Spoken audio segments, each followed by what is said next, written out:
Começa agora um programa que traz tudo sobre o livro mais lido em todos os tempos. Apresentamos O Som do Livro.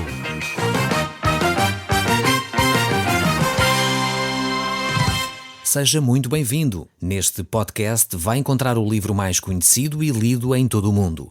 Vamos levá-lo numa viagem pela história da humanidade.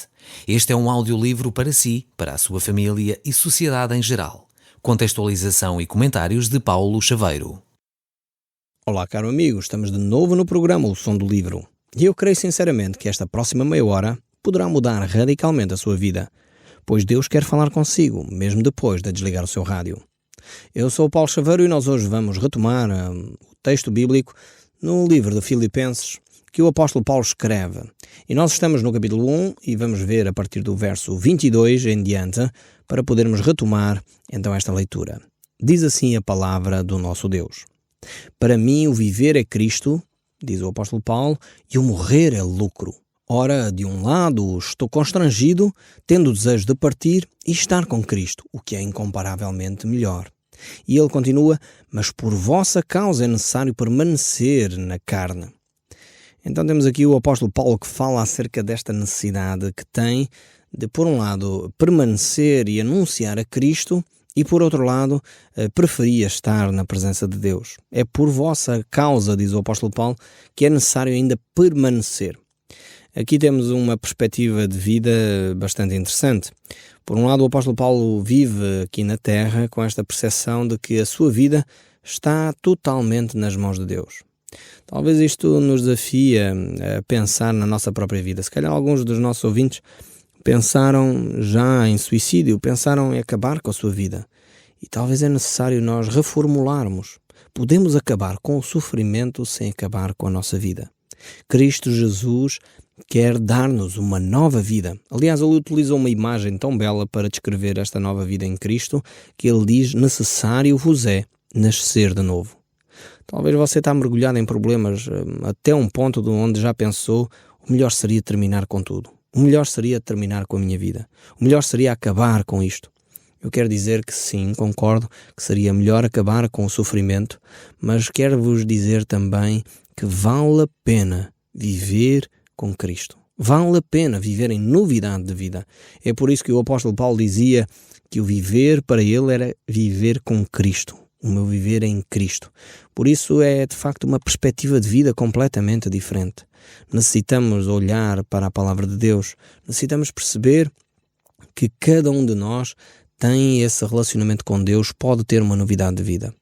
Pois se nós acabamos com a nossa vida nos suicidando, de facto vamos estar na presença de Deus. E a palavra de Deus nos diz que nós, homens, nos deveríamos preparar para esse encontro com a pessoa de Deus. Deus vai nos pedir contas pela nossa vida e pela nossa morte. Ninguém, de facto, tem o direito de se suicidar. Ninguém tem o direito de se autodestruir. De facto, devemos perceber isso e perceber também que há soluções. Não é só perceber isso, mas perceber que há soluções. E a solução encontra-se em Cristo Jesus. Se você se encontra desesperado, se você se encontra ao ponto de suicidar, e há muitas pessoas que tenho ouvido falar na margem sul, há muitas pessoas no Alentejo, muitas pessoas na cidade de Lisboa, no Grande Porto, pessoas que procuram acabar com a sua vida. Efetivamente, pode acabar com o sofrimento sem acabar com a sua vida. Se encontrar a pessoa de Cristo Jesus, você vai experimentar um novo nascimento, uma nova oportunidade para tudo aquilo que você realmente quer ver acontecer. E vai certamente perceber que o sofrimento pode terminar se você entregar a sua vida nas mãos de Cristo. Então é isto que o apóstolo Paulo estava a sugerir, é isto que ele estava a mostrar, e de facto nós precisamos de ter Cristo Jesus como Senhor e Salvador da nossa vida. Isto nos garante de facto a salvação. Mas cada um de nós, como cristão, pode se envergonhar diante do Mestre se não viver de acordo com os padrões de Deus, de acordo com aquilo que Deus deseja para cada um de nós. Nós precisamos de 3 coisas na nossa vida. A primeira, precisamos agora estar reconhecendo a vida que ela é dedicada nas mãos de Deus. É Cristo que é soberano sobre a nossa vida. Então isto é a primeira coisa que nós precisamos de reconhecer se queremos mudar de vida. Cristo é soberano. Ele tem o senhorio sobre a nossa vida. É Ele quem governa agora o nosso ser. Nós não somos independentes de Deus. Nós não podemos viver a nossa vida independentes de Cristo.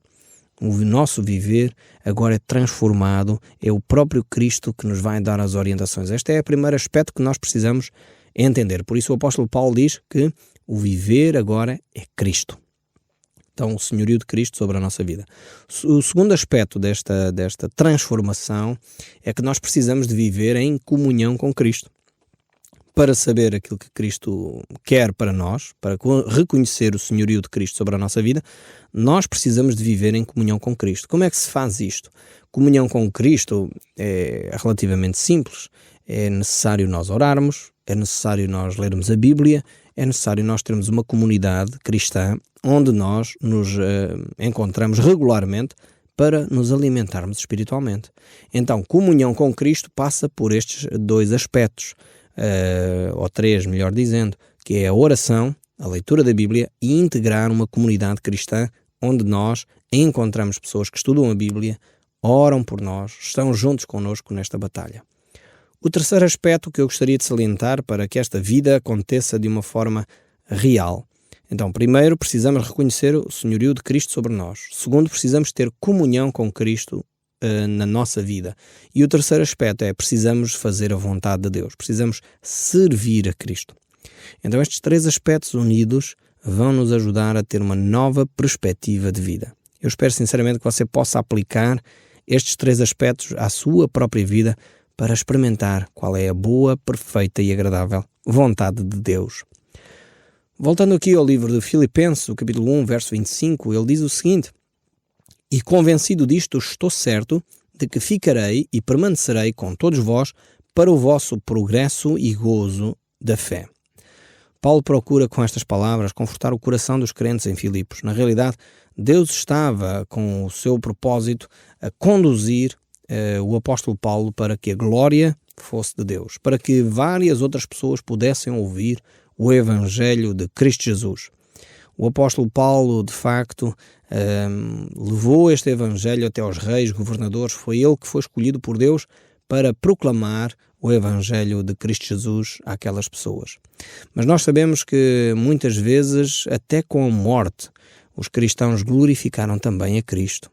Por exemplo, Policarpo, um dos pais da Igreja, que de alguma forma agradeceu também o privilégio de ser considerado digno de sofrer pelo amor e pelo nome de Cristo. E realmente isto só pode acontecer quando nós temos uma profunda comunhão com Deus, quando nós temos efetivamente um relacionamento íntimo com Deus, percebendo que de alguma forma Deus até utiliza o pecado dos outros, a má vontade de alguém e as más atitudes para produzir em outras pessoas temor a Deus. Então aqui temos o apóstolo Paulo a desafiar a igreja a manter-se firme na fé para que isso produzisse o crescimento na igreja. E esse crescimento era feito também através da ação da liderança. A liderança sempre deve ser um exemplo, um motivador para o resto da congregação. Esta deve ser a função principal dos líderes. É por isso que a Bíblia nos diz, no livro de Provérbios, que sem sábia direção, sem sábia liderança, o povo perece. O povo se desnorteia, o povo fica sem direção. É por isso que Deus trabalha através das lideranças. Deus escolhe homens, líderes, para poder conduzir o seu povo. Por isso é tão importante você orar por aqueles que têm a responsabilidade de anunciar a palavra, aqueles que têm a responsabilidade de liderar a comunidade cristã onde você faz parte. Ore pelo seu pastor, ore pelos líderes da sua igreja, ore pela comunidade que está com a responsabilidade de conduzir a igreja nos caminhos espirituais. Você tem de investir a sua vida também aí, orando pelos líderes da sua igreja, valorizando o trabalho que eles fazem. Realmente são homens e mulheres de Deus que dedicam as suas vidas ao serviço de Deus e precisam das suas orações. Não basta criticar. É muito fácil criticarmos o trabalho que os líderes estão a fazer, mas é difícil orarmos e nos submetermos àquilo que Deus efetivamente colocou nesse grupo de liderança. Vale a pena você orar pelos líderes da sua comunidade. Vale a pena você dedicar tempo pedindo que Deus dê sabedoria aos líderes da sua igreja. E esteja ao seu lado a trabalhar porque isso glorifica o nome de Deus. De volta aqui ao verso 26 diz: a fim de que aumente quanto a mim o motivo de vos gloriardes em Cristo Jesus pela minha presença de novo convosco. O apóstolo Paulo aqui fala da alegria, da possibilidade que ele tem de voltar à cidade de Filipos. Todos os irmãos certamente ficariam satisfeitos, se gloriariam em Cristo, veriam a bênção das suas orações, o facto de terem investido tempo, e certamente a sua relação de amizade seria mais profunda. No entanto, o apóstolo Paulo estava perfeitamente consciente da sua missão. Ele a recebeu logo no dia em que se encontrou com Jesus Cristo, na estrada de Damasco, quando ele ia a perseguir, não sei se está lembrado, perseguir os cristãos naquela missiva, e na estrada de Damasco Jesus aparece e Paulo pergunta: quem és tu, Senhor, e que queres que eu faça? Esta era a grande preocupação do apóstolo Paulo. Jesus dá-lhe uma resposta contundente, quer que ele seja uma testemunha diante de reis e governadores. Foi um vaso escolhido por Deus para anunciar a glória de Deus, e o apóstolo Paulo estava a cumprir cabalmente a sua chamada. Talvez daqui saia uma pergunta direta para si, aqui que mais ninguém nos está a ouvir: você está a cumprir a chamada que Deus tem para si? Talvez você foi alguém que Deus chamou para servir, Deus chamou para anunciar o Evangelho, mas você, por algum motivo, por um pecado na sua vida, por uma má atitude, o não deixar Deus moldar o seu caráter, você se afastou do propósito de Deus para a sua vida. Talvez está na hora de você se arrepender, pedir perdão a Deus e voltar aos seus caminhos. Eu desafio agora mesmo você a fazer isso diante de Deus. Senhor, eu me arrependo de ter voltado as costas àquilo que era o meu chamado. Eu me arrependo de ter pecado contra ti. E eu peço perdão e quero voltar à casa do Pai. A Bíblia diz que Deus está de braços abertos para acolher o filho pródigo. A Bíblia diz que Deus o ama, mesmo tendo cometido pecado. Talvez vai levar um tempo de restauração. O apóstolo Paulo precisou de 3 anos para ser reintegrado e ser restaurado ao serviço de Deus. Não sei quanto tempo você precisará para ser reintegrado nos serviços de Deus, mas não espere de um momento para o outro começar logo a fazer tudo outra vez. Deixe Deus curar as feridas, deixe Deus sarar as feridas para poder reutilizá-lo na sua obra para a sua glória. O verso 27 ainda prossegue: vivei acima de tudo de modo digno do Evangelho de Cristo, para que, ou indo ver-vos, ou estando ausente, ouça no tocante a vós outros que estáis firmes em um só espírito e com uma só alma, lutando juntos pela fé evangélica. Aqui temos os ensinos extremamente ricos desta passagem. Paulo mostra que não há nenhuma certeza quanto à sua volta para a cidade de Filipos. Ele simplesmente gostaria, é um desejo dele. Mas isso não quer dizer que ele agora vá mentir dizendo: eu profetizo que vou para Filipos. Não. Infelizmente, às vezes há cristãos a fazer isto.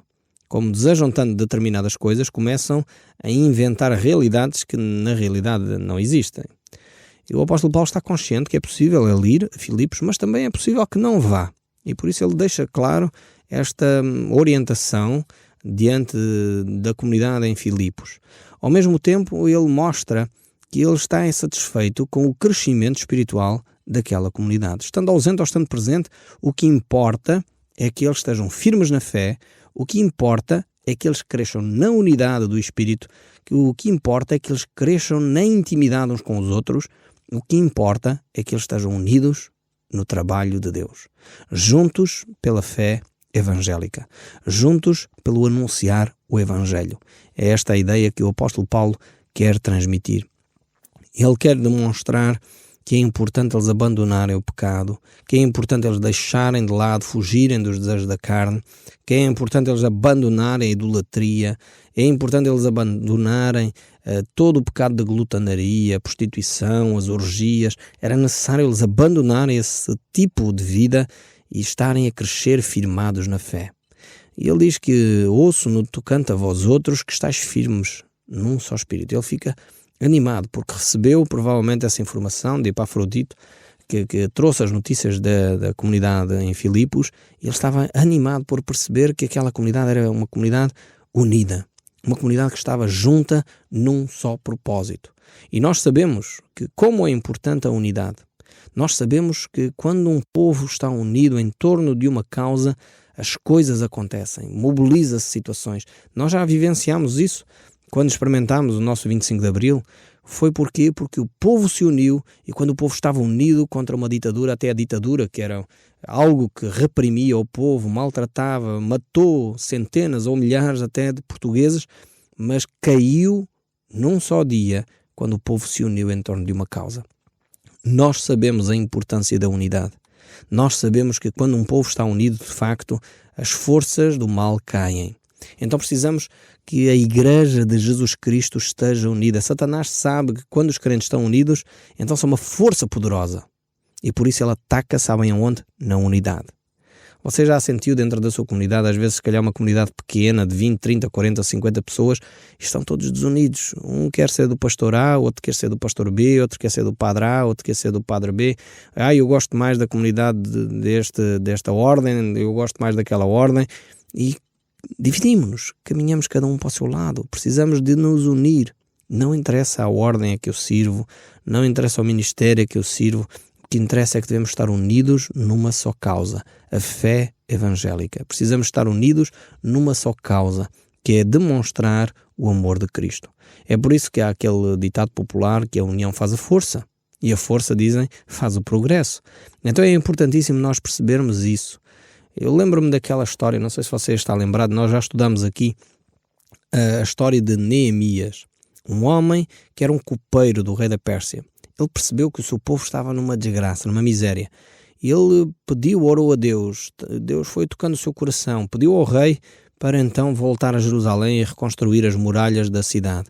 Mas ele foi mais longe. Ele não só reconstruiu as muralhas da cidade, como reconstruiu a moral do povo. E ele fez isso num recorde. É impressionante.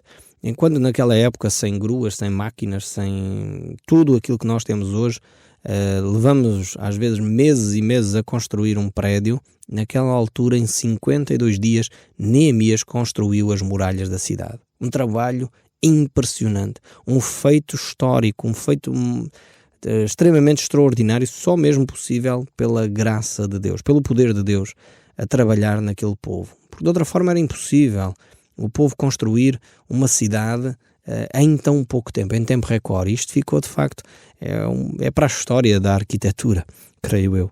Vale a pena nós perseverarmos no trabalho de Deus, sabendo que é Deus quem opera as coisas em nós. E quando nós trabalhamos em unidade, de facto, as coisas são transformadas. É por isso que no livro de Neemias, no final, ele entusiasmou o povo a trabalhar e eles diziam: grande e extensa é a obra, e nós estamos num muro mais separados, longe uns dos outros, num lugar então onde ouvirdes o som da trombeta, para ali o rei a ter connosco, e o nosso Deus pelejará por nós. Quando havia uma necessidade, o povo juntava-se, unia-se, e aí havia vitória. Nós precisamos de nos unir na comunidade onde estamos. Se você está numa igreja e sente que há divisões, você trabalhe para a unidade. Trabalhe para juntar e não para separar. Não crie divisões. Não seja a primeira pessoa a levantar-se contra uma ideia que está a ser colocada e fica ali, finca o pé e faz uma guerra tremenda. Não. Seja o primeiro a trabalhar para a unidade. Quando há unidade num só espírito, quando trabalhamos juntos pela fé evangélica, aí há progresso. O evangelho prospera e o nome de Deus é glorificado. O verso 28 a 29 ainda nos diz: e que em nada estejais intimidados pelo adversário, pois o que é para eles prova evidente de perdição, é para vós outros de salvação, e isto da parte de Deus, porque vos foi concedida a graça de padecerdes por Cristo, e não somente de crerdes nele. Veja bem como o apóstolo Paulo aqui enquadra o sofrimento. É interessante, é uma perspectiva completamente nova para nós.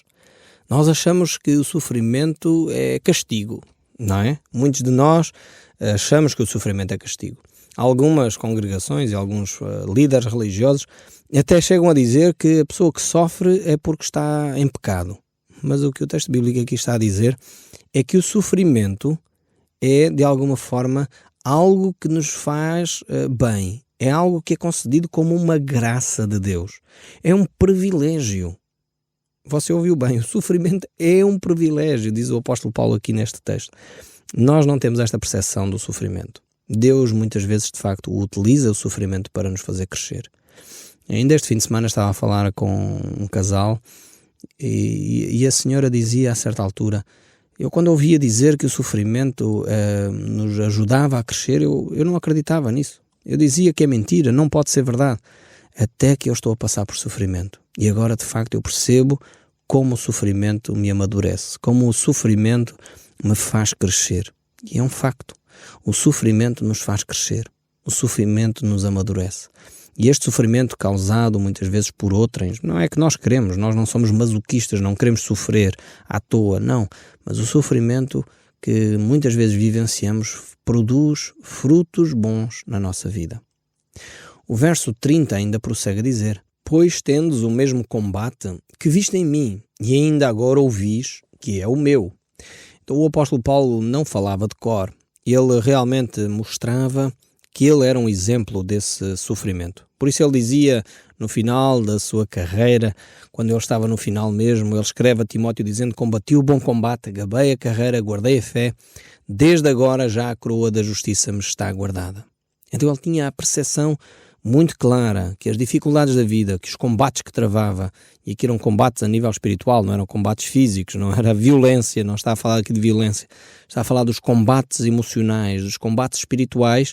Ele dizia: isso produziu em mim uma carreira útil, uma carreira que me levou a receber esta coroa da justiça.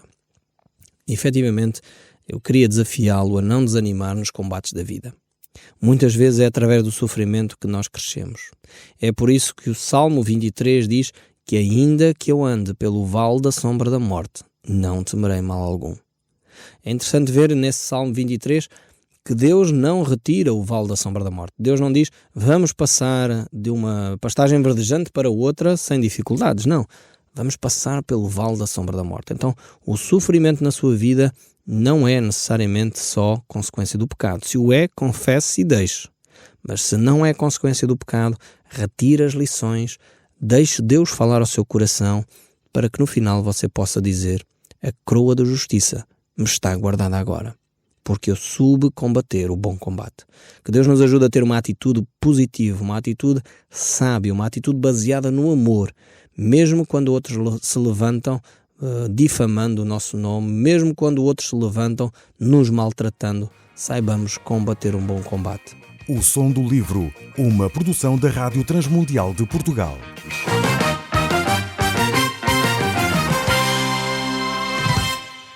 RTM. Conhece todos os nossos programas em rtmportugal.org. Uma produção da Rádio Transmundial de Portugal.